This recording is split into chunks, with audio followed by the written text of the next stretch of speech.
He raised his glass like a man who believed he owned the room.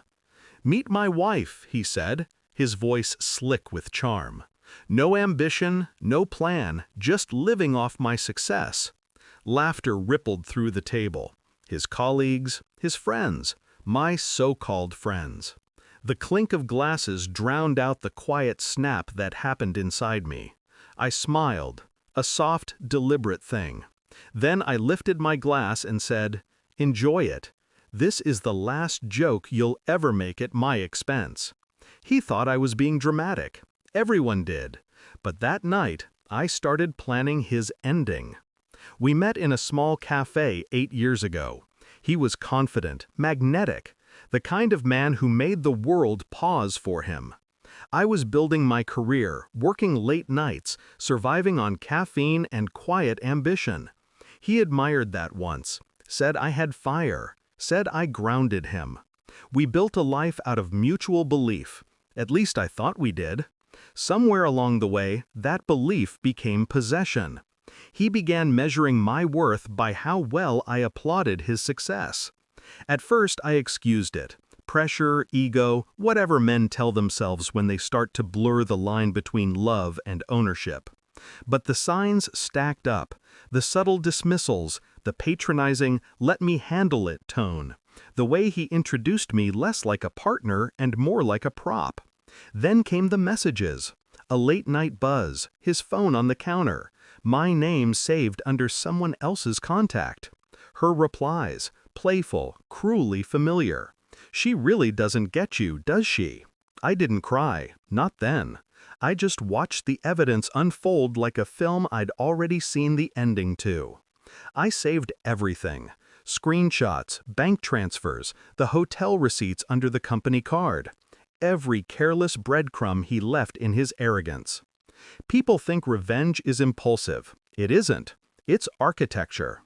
I started small, quiet withdrawals, legal consultations, moved certain accounts into my name, steadily, strategically.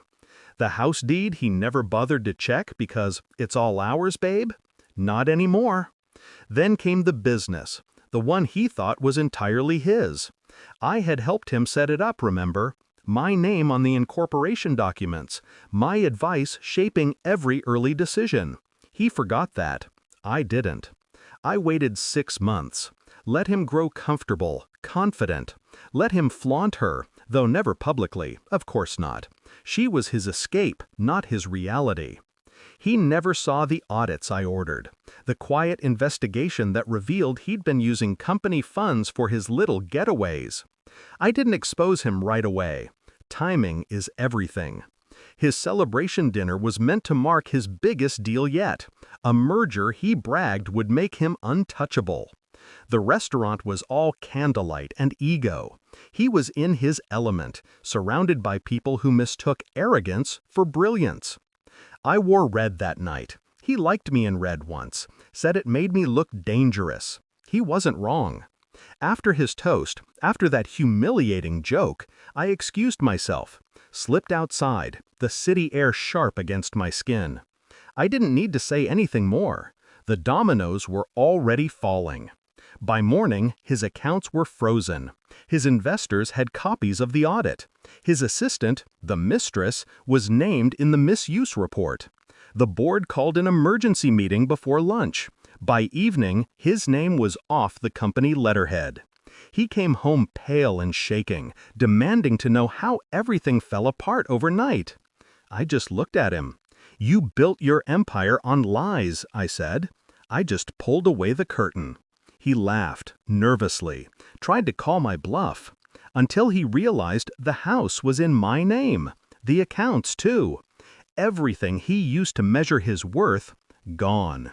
I didn't yell, didn't cry. I just handed him a single envelope. Divorce papers. Inside, a note. "This is what ambition looks like." He tried to fight it, of course. Publicly, he played the victim. But evidence is a quiet thing. It doesn't need to shout. By the time the truth spread, he was radioactive. No company would touch him. She left him when the money dried up.